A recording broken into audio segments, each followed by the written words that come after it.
Meanwhile, an overwhelming majority of genocide scholars has concluded that Israel's actions in Gaza do meet the definition of genocide. To talk about that and Britain's path towards recognising a Palestinian state, I'm joined by the leading Turkish-American commentator and Democrat, Cenk Uygur. Cenk, thank you very much indeed for joining the show. First of all, this declaration about genocide, it may not surprise people who've been studying the situation. Does it make a difference, do you think? Well, look, we give Israel way too much latitude to begin with. This is not an interesting debate. It's obviously a genocide. And all of their talking points are the same talking points that, that every country or empire that has ever committed a genocide uses. So in the Armenian genocide, the Ottoman Empire said, oh, they were hiding behind their civilians. We were doing self-defense. We had to move them for their own good and our own good. So these are all the same things we've heard before, ethnic cleansing and genocide. The monstrous actions of the Israeli government would really be classified as terrorism if it was any government other than Israel. We constantly make special exemptions for them. And at this point, people are rightly beginning to ask, why? Why do we have to make all sorts of special exemptions for Israel? We don't. They're committing a genocide, and it's abominable. We should act very aggressively against it.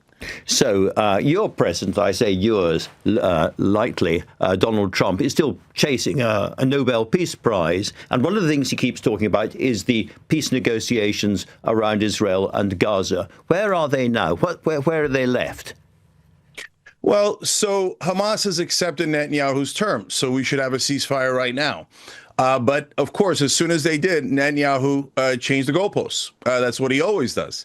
Now, he went from let's do this in phases to now, oh, OK, you accepted the phase portion. Now I'm saying I'm going to do it in lump sum. And you know why? And everybody knows why.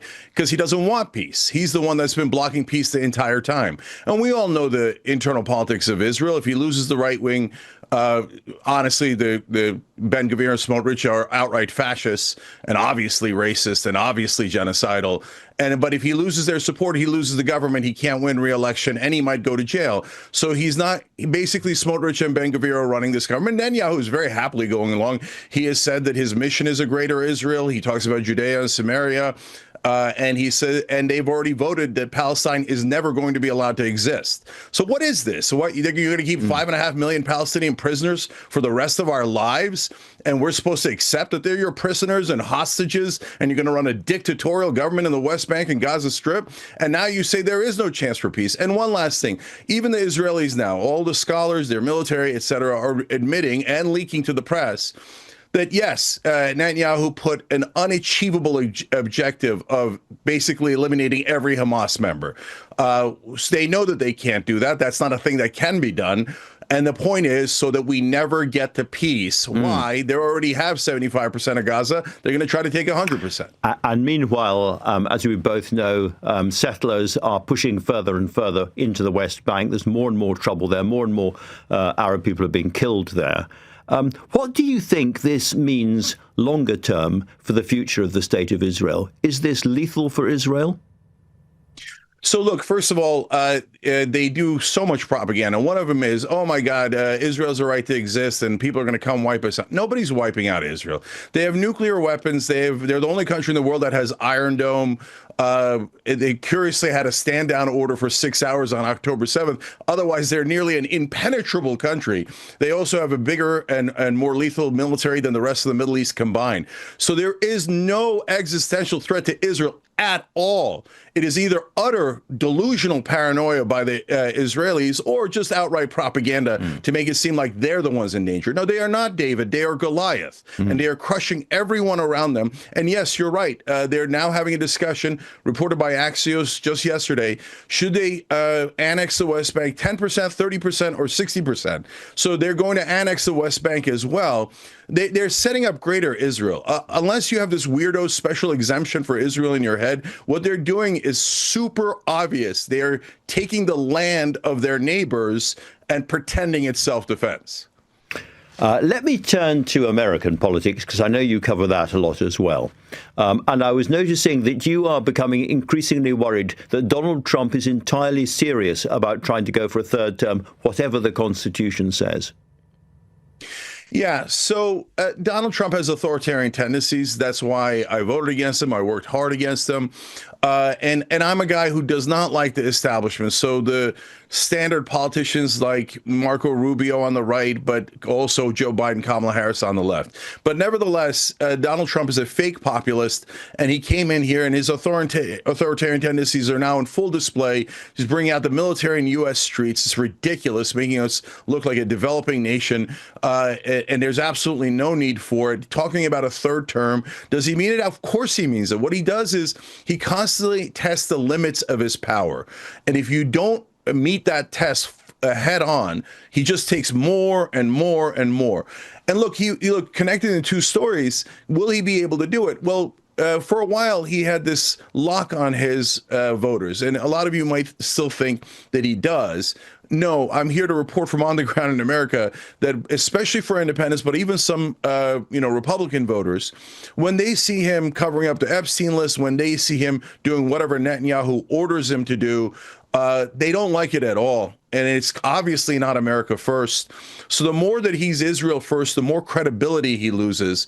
And so that's your only silver lining in that otherwise a disastrous scenario.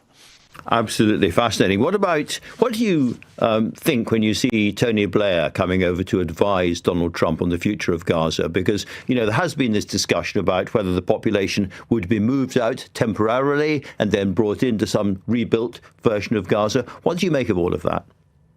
All right. So when I see Tony Blair coming in, I think, oh, no, not again. So look, let's be honest. Tony Blair was among the people who helped start the Iraq war. And at the time, Israel said Iraq was their number one enemy. Iraq had not attacked America or the UK. They not only were they not part of Al Qaeda, they fought against Al Qaeda. They obviously did not have weapons of mass destruction. That's the lie that Israel tells about every one of their enemies. And so now what's the lie being pushed? Oh, Iran has weapons of mass destruction. America and the UK, all of you have to go to war on behalf of Israel. It's sickening. And Tony Blair is a cheerleader for that. So I see that as a disastrous turn of events. I don't think that he's an honest actor. He's probably representing Israel's interest there. He's not going to want to go towards peace.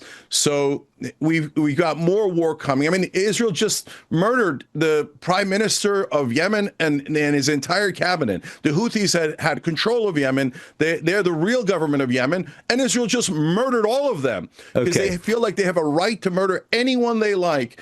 And then we all have to go, oh, well, special exemption, Israel, you can do anything you like. No, so I'm super worried about Blair representing Israeli interests there. We're almost out of time, Cenk, but one final question. Donald Trump's coming over to the UK pretty soon on a big visit. What do you think he wants out of us? Look, he's got his usual things. He's obsessed with the tariffs. He's probably going to want to talk about his golf courses. I mean, he's a legendary con man. So this whole thing of how you have to ingratiate yourself. Look, if he's thinking up for American interest, I'm American through and through, and I'm very happy about that. Like, for example, if there's a tariff and we do reciprocal tariffs, that makes sense. But when he's a madman and out on his own and for himself, I'm not interested in it. So buckle up, brace for impact. He's probably going to ask for maniacal things you can't give. Okay. Cenk Uygur, thank you very much indeed for talking to LBC.